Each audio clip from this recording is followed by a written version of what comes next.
What's up, everybody? Welcome back to my channel. So today I'm doing a video that a lot of people have been asking me to do, and it is just to show y'all like the steps and everything you need to do acrylic nails. So yes, this video is beginner friendly.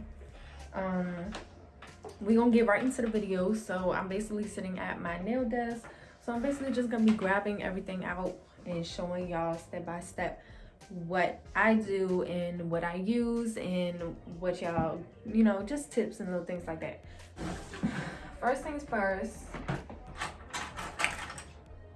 you want a cuticle pusher. So this is what the metal cuticle pushers look like. It has this side and this side because yes, first step, push the cuticles back.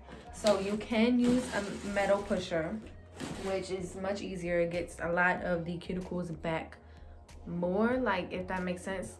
But you can also use a wooden pusher. Where's my stuff at?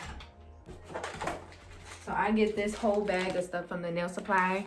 I forgot how much it was because it's been a while since I've been but yeah, basically you just get this whole thing from the nail supply.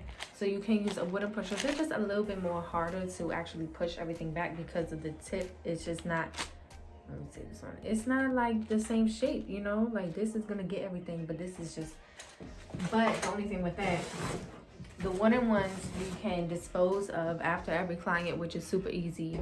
Where rather than this, you would have to disinfect after every client. So if you do use the metal ones, which you can probably get off Amazon, I think I got this from my local nail supply, but you can probably get these off Amazon as well. So but yeah, if you do want to disinfect, let me get into that real quick before I go on to the next step. You want to get a jar like this, and I did do a video on how to disinfect all your tools, and I will link that down in the description box below. But basically I got that jar from my nail supply, and I got the barber side from my nail supply. You can get all of it from your nail supply. The next step would be to buff the shine off of the natural nails. So I use these files for that. I only have 2 more in this pack, so let me show you the bigger pack. So this is the pack that they come in, and this is $14-15 at the nail supply store. I use 80/80. These are actually washable, it says. So washable meaning they're reusable. So you would just, I don't know how you're supposed to wash them, so I just get rid of them, throw them out after every client. But washable, yes, you can disinfect them some way, somehow, to use them on clients over and over again if you do want to do that. But for me, it's just too much, so I just go ahead and throw them out and use a new one. So but yeah, basically with that, you just want to you know, file the shine off, get all the oils off the natural nail beds because the oils can cause lifting, and you want to be gentle with that. I know a lot of techs use a nail drill, and when they use a nail drill, they use a sanding bit. Let me show you my sanding bits. These are my sanding bits. I didn't use these on the natural nail bed because it is, I don't know if you can see it. Yeah, it says medium grit, meaning this is a little bit more harsher to go on the natural nail bed. So if you are gonna do that, basically, let me see. So this is my drill bit, which I'll get into a little bit later, but I take this out, and it comes with one. I'm not sure where it is right now because I don't use it, because I don't use sanding bands, but it comes with a drill bit that looks like this. It comes with the drill, and it's just like solid right here. It has nothing on here, so that you can place one of these, let me see, on top like that and just use them. And these, you would have to use a new one for every client as well, whereas like for this, I have to disinfect this every single time. But I just like this better than these because the medium and the, what is it, extra coarse, I guess, grit, I don't know the other ones. I would have to look it up. Those are what you would use to actually file the acrylic part. But yes, a lot of techs use the sanding bits, the fine grit, for the natural nail beds and just go with this over the nail. But I really just don't like doing that because the natural nail beds are very sensitive. So I like to just go in with my hand file, and that way I make sure that everything is okay, you know. So So once you remove the oil, the shine off of the natural nail, you want to get your tips out, okay? So I use these tips. What did it say? EC Basket Nails by Gaga. I believe this is Marcart or something. I don't know. It will be in the description box below. But I use these tips from Amazon. And basically, first thing you want to do with these, they are shorter. Let me show you one. Then other tips I've used, they're kind of shorter. But they're, let me see. But they're straight. So they're short, but they're more straight than having a super curved look. So that's why I like these, because I like my nails straight, because it makes the shape come out super good, okay? So you want to measure all of the nails first, and then once you have the nails measured, you want to place them to the side, wherever you want to place them. And then, but you also, throughout the whole process, you need like a little brush or something to make sure that you're wiping all the dust off.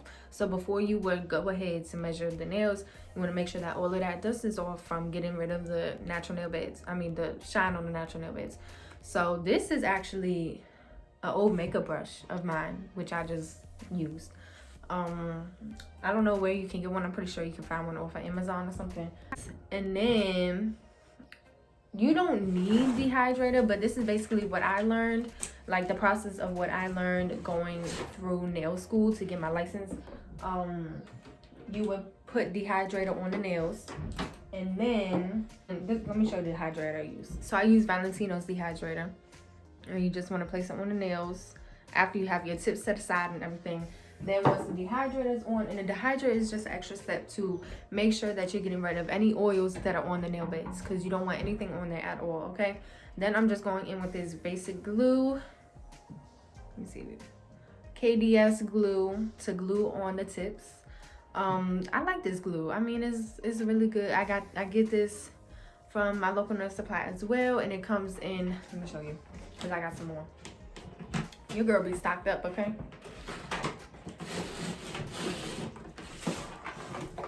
So it comes in a thing like this. I think it's like 10 of them for $3, okay? But there's some on Amazon too. Everything is on Amazon. Whatever you need to look for, Amazon, period.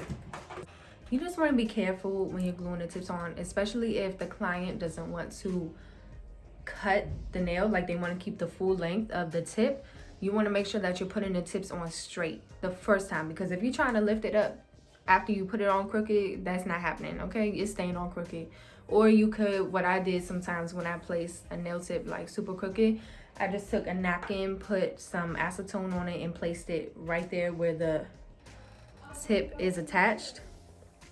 And that, the acetone will just loosen the glue so that you can take that off, file the excess, do everything else, and then put the tip back on. Again, like I said, because if you are not cutting the nail down at all, you're gonna see that crookedness. Or like, if you make it a little bit crooked, but you know you're cutting the nail tip down, that's okay, especially if you're doing coffin, because then you could just cut the other side a little bit more just to make sure you get that even coffin, if that makes sense.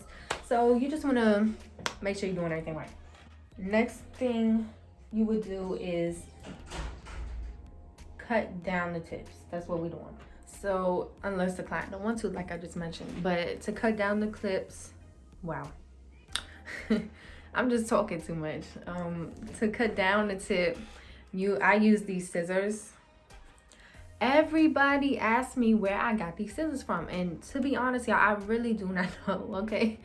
These like just showed up when I first started doing nails or something. These just had showed up, but I'm pretty sure you can find them because they're curved. That's why everybody keep asking me, I guess. I don't know, but I'm pretty sure you can find them at your local nail supply or Amazon.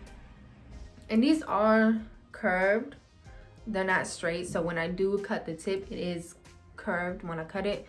But so when I'm cutting the length, I go a little bit more higher than the client wants, because I know these are curved and I know it's going to be cut curved. So I am going to have to go through and straighten it out. So I do cut it a little bit longer just to make sure that I'm getting the length they want. And once you cut down to the length they want, you want to cut the shape. So this is where these come in, which I like. If you're going with taper square, I don't cut the tip at all, especially with those tips, because I like how they are. They're super square. I just clean it up, basically. clean up the sides with the file.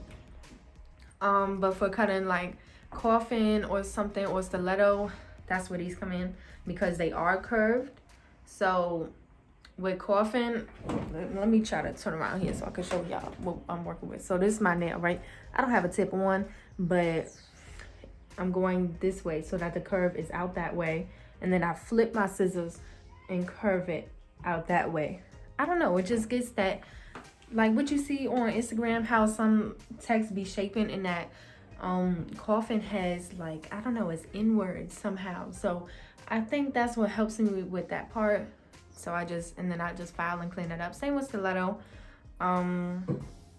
Yeah, because if you go inward this way, let me think. If you're going inward that way, the tip is gonna cut up here, and you don't want that because it's gonna make that edge part super weak, and you're just gonna cut too much tip off of that part, if that makes sense. So once you cut your shape, you're gonna go through and file the shape to clean it up. And I use basically the same files that I showed you guys in the beginning. I use the same file that I used on that client to shape that up. And then once you're finished with the shape, you do want to blend the tip into the natural nail. So some techs do that with the sanding bit in their drill. Like I mentioned, I don't like to do that. So I just go in with my hand file and do that. Then you're ready for acrylic. The fun part, okay? So obviously you want to dust all that dust off with your brush. And then when you're ready for acrylic. So what do you need for acrylic? For the setup, let me go to the setup first and then we'll get into the process. So for the setup, you are going to need napkins, paper towels. I mean, not just regular napkins or paper towels. You need you some good quality paper towels, okay? Because if you get some weak paper towels and you wiping your brush off on that, like the particles from that paper towel is just gonna get in your brush and it's gonna get in the acrylic and it's just gonna mess everything up, okay? So you want to get you some good paper towels, and I lay one. I'm not gonna rip it off because that's gonna be waste. But, and you know, with this whole corona thing, we gotta be serious about our paper towels because they're nowhere to be found right now. So, and toilet paper, y'all, this is crazy. But I take one, I lay one out, and then I also have my terry towels. So my terry towels you can get from the nail supply store, or you can just use like a regular towel or something. Mine gets super dirty real quick because I'm always wiping my brush on them. You really don't want to wipe your brush on them. You just want to have them underneath. Let me get mine so I can show y'all. This is my terry towel. It's real dirty right now because it's being stained. I wash it, but it's just stained at this point. I even wash it with bleach, and it's just... So I lay my terry towel out, and then I place a napkin, a regular napkin on top.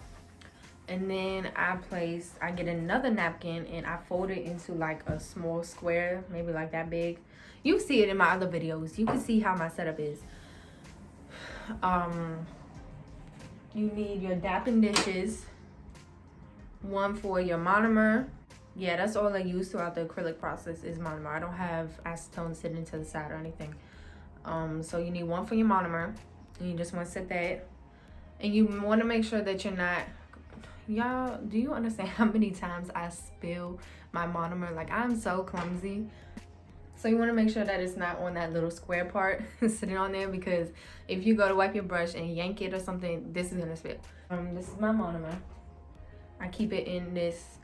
I will try to get the link to these bottles because I know some of you guys were asking, but these are actually kitchen bottles. I had bought some like this, the basic ones from like beauty supplies or Sally's. I got some and they just kept breaking and kept leaking right here, so I had to find a good one. So I found this on Amazon. It's two sizes. This, I don't know what it was, I really don't remember. This I think is the biggest size, and then this is the medium size, and then there's a smaller size maybe, I don't know, but this is my acetone. But yeah, I keep my monomer in here, not so it's easy to pour in there. And you want your powders. So your powders are Polymer, I think that's how you pronounce it. But let me talk to you about this real quick again. This is MMA. I use Valentino's monomer. Okay, I love Valentino. You don't want to use EMA liquid, okay? No EMA.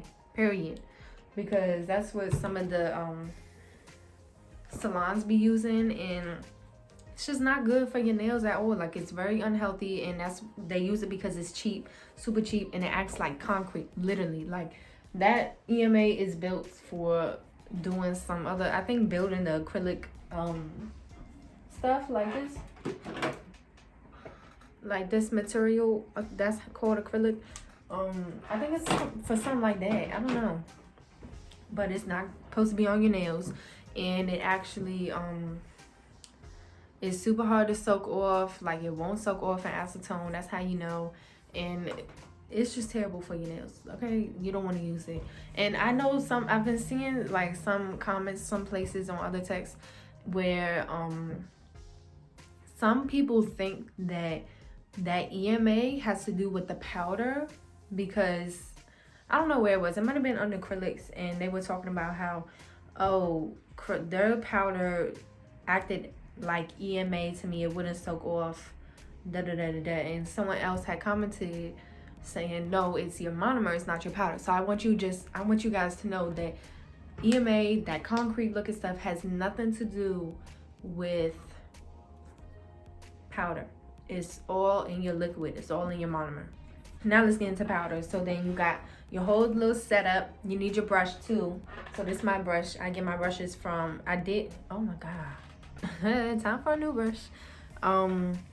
I did get my brushes from the nail supply store. If I need one like quickly, I'll just go grab one. Like, if I'm really in need of one, that's where I'll go. But I do like to get mine from Alpha, however you pronounce it, Alpha brushes online. I'll put that in the description box. This is a Kolinsky brush, number 10 oval, if you can see that. And that's how my brush looking right now. It's not that bad. It is not that bad. Let me see. It's not that messed up, you know. If you watch my first video I ever posted on YouTube, you go see how messed up that brush was, okay? That's when you know you need a new brush. So you have your cover powders, which I use from Valentino. So these are my favorite. Valentino is my favorites. So they have the cover powders and the pigments. Two different powders that they have. The cover powders are strong enough to be on their own. So this is crystal clear. If you want something to just practice with, this is, you know, easy to just practice with. I know a lot of some techs don't like their pigments because they're not strong enough to be on their own, you know. Some techs just don't understand that. Like, for the acrylics powders, they're very smooth and more thick. So I think I'm able to just have that on the nail by itself. I don't have to encapsulate it. It's strong enough to be on its own if I wanted it to be. Whereas Valentino's, you have to encapsulate their pigments with a clear. Like, they're just not strong enough. They're very thin and runny-ish, I guess you would say. But their colors are beautiful. Like, they really come out very super pigmented, and I love them a lot. Just look at this blue, this royal blue. Look how pretty that is. Like, that's a pigment. But yeah, they do have a lot of nudes and stuff that are cover powders. Obviously I'm gonna spill it if I turn it. But once you have your setup, right, you got everything out or whatever, and you brush all of the powders off or the dust off, whatever, then you want to go in with your dehydrator again, just to make sure, because I know when I'm shaping the tips, I place my finger on that person's natural nail bed, so my oils get onto their nail beds again, which can be bad for lifting and all that. So I just like to go in with my dehydrator again, just to make sure that is all, no oils. And then you go in with your primer. This is Super Bond by Valentino. Let me see if I can. And this is your primer, which is going to help the acrylic adhere to the natural nail and stick. And the reason I like to set my whole setup first for acrylic before I put the dehydrating primer on is because the dehydrating primer only lasts about 30 minutes. I don't know where I read that, but I learned it somewhere. They only last about 30 minutes on the nail bed. So you want to make sure that you have that enough time, especially if you're a new tech and you take your time, you know, you're still taking a long time to do nails, which is fine, you know, then you maybe want to work on one hand at a time, like do dehydrating primer and acrylic, and then dehydrating primer and acrylic instead of dehydrating primer acrylic, if that makes sense. Once you have good nails or dehydrated and primed, then you just go in with your acrylic application, which I did do a video for beginners on that. If you want to see that, that'll be in the description box below as well.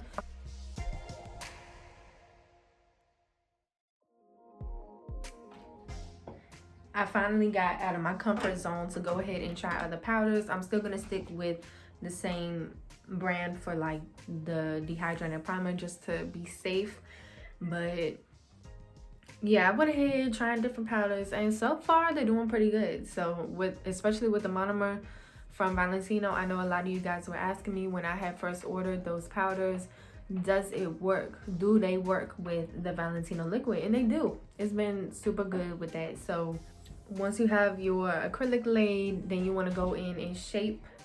You want to go in and file. So I like to file with my hand file because I just feel that I have a lot more control over what the shape is going to be, how the shape is going to come out and everything. So I do most of my filing with my hand file. If you do want to see a shaping video, that'll be in the description box as well. And then I do go in with my drill bit to clean up the cuticle area because I don't really like doing that with the hand file. I just like doing basically the shape with the hand file. So this is my drill bit. I showed you it, but I have the box here. So that is that. Because I know some of you guys, the link isn't good. I got this off of Sally's Beauty. It was $120, $130, $130, but my boyfriend got it for me for Christmas. So it was free $99 for me. But let me see. Oh, 2000 RPM motor. So I think the recommendation is like 30,000 RPM, but this is only 2000. It's been going for over a year now. Like, it's been working pretty good for me, because let me show you guys the one I had at first so that I can practice what I used to practice when I first started nails. Y'all, look at this rusty thing. This was what I used when I first started. So it's battery, oh shit, it's battery operated. Let me see. You open this part somehow. I don't want to bust myself. You open that and there's batteries inside, and then you just press that button. It still works. But basically, I don't know how to even, I don't remember how, oh, you twist it. Okay, that's the batteries in there. I don't know how, oh, okay. And then, oh, so this is basically what I was talking about before. This is the bit that you would just place that on and take it off, throw that out, put a new one. But yeah, this was like $20 from Amazon. It didn't work. It got like really hot really quick. It got really hot really quick, and it did stop working on me a few times. Like, it would just stop in the middle of me doing nails. Like, really? So that's why I had to get that one. This is what it looks like. So you can turn it, you can go forward or reverse if you're left-handed or right-handed or whatever, and then you just turn it on. All that does, and it can go super fast. I don't go that fast. I keep it like around here. Most I go is like halfway. I like this one. I like this one a lot. I mean, it's been working because I know a lot of drills that'll just stop. You know, a lot of techs talk about the drills. But yeah, I just use that. Oh, this is the bit that I use. Let me talk about the bit right quick. It's kind of dirty because I haven't cleaned it yet. Girl, we in quarantine, okay? I'm being lazy. I'm not doing no nails, so I don't have to clean it.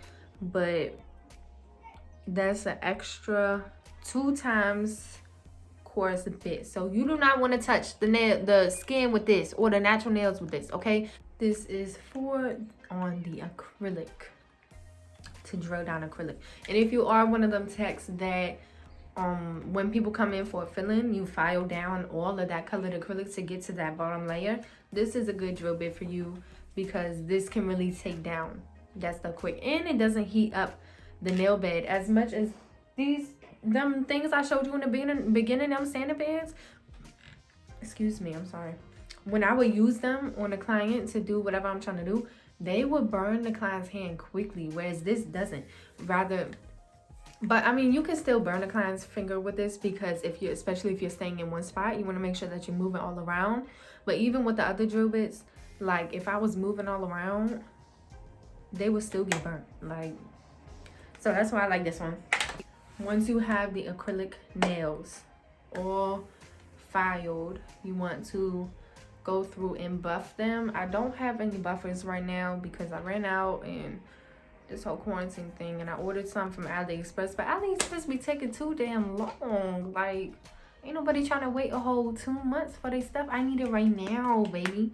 And Amazon is expensive. Like, they getting a little expensive, but they be quick with that shipping. So but you can get some. I usually get some from my nail supply. Yes, you would go ahead and buff the nails, and then you want to dust the nails off again with your little brush. And either if you have a sink that the client can go wash their hands on, then you can just go have them wash their hands. And or if you are a new tech and you don't have a sink for them to wash their hands at, what I have been doing is you can take acetone, not acetone, alcohol. You can take some rubbing alcohol. So yeah, I have this little bottle that I put it in. I'm pretty sure I got this from the dollar store, Dollar Tree. And I just spray the nails and then I wipe them down with a paper towel. And that's another reason you want good quality paper towels, because if not, then the little strings and everything will be all over the place, and you don't want that, because what was the point of getting all that dust off if you got all these little stuff on it anyways. And you can also use rubbing alcohol as a dehydrator if you have a primer or something that you're using. You can, and you want a dehydrator, you can just go ahead and use like an alcohol or something that saves money. So you can just spray them on there, spray it on a paper towel or something, just wipe the nails off with it. It dries the nails out as well. So either if you're just gonna top coat the nails because you worked with acrylic, or if you're gonna use polish or whatever. I don't personally use gel polish. I use all my regular polishes, which is right there. I have a whole bunch of different brands. My favorite brand is OPI. I just love like how the brush is, how everything is. It's just super smooth and very nice. I just love it. Okay, dealing with all these different types up here, like between SC, the top brands like SC, Sally Hansen, OPI. I just love OPI. I haven't tried the gel polishes because I just don't work with gel polishes. I mean, I just started out with regular polish and that's just what I've been doing. But I do use a gel top coat on top of the regular polish, which a lot of people have issues with, because the regular polish can crinkle up and look super weird under the gel polish. So I found the secret. Okay, let me show y'all. So if I'm just using a regular top coat to put on top, if I worked with acrylic or something, I would go in with my Valentino top coat. Super shiny. I like it a lot. Yeah, that's just what I use. Cures in the lamp for 60 seconds. And I'll show y'all my lamp too. Cures in the lamp for 60 seconds. Good. No white top coat, period. It's good. This right here is the Holy Grail top coat, if I can get it to. It's C&D basically, okay? C&D shellac. So this top coat is okay to put on regular polish, but when you're working with regular polish, you just want to make sure that you let it dry as you go. You know, switch hands or whatever. If you're designing something, just make sure to go back and forth so that you have time for everything to dry as much as it can. But if it's still wet, a little bit, because you know polish takes actually a long time to fully dry. So by the time you're done, this will not let the regular polish crinkle up. It is a white top coat, so once it cures for 60 seconds, once it comes out of the lamp, you do have to wipe it down with some alcohol and rubbing alcohol. Just wipe it down with a paper towel to get rid of that sticky layer. But it's really amazing. Like, this do not crinkle up at all. Like, it don't. It's amazing. So get into it if you work with regular polish. Last step, you have your stuff all top coated, done, everything look good. You want to go in with your cuticle oil. So this is a little jar that I have with real flowers inside. I actually got this from Five Below, and what I did was, what do I have? I have this little thing filled with cuticle oil, and I get this big jar of cuticle oil from my nail supply. And this is the jar I was talking about too that always leaks right here. This one hasn't, I guess, because I don't use it as often, but those are definitely better than these. Okay, so yeah, I just fill this up. I've had this. This is not the same oil that I got from Five Below. Then out of that, I've been having this Real Flowers for forever. Just filling that back up with this, and boom. And then you got some amazing nails that y'all just did. Period, point blank. Even if you knew, you have to believe in yourself, okay? You have to know. It's not gonna happen overnight. I started nails December 2017. So, I mean, I did take some time off of it because I didn't have a lot of support, you know. A lot of people wasn't letting me practice. I was really bad. Like, I was just a beginner. Like, that's what happens when you're a beginner. So, I did stop for like a good year. Picked it back up. Now, I would say I picked it back up like November. Maybe even earlier than that. Maybe like August, September of 2018. Yeah. Because that's when I quit my full-time job. November 2018, I quit my full-time job.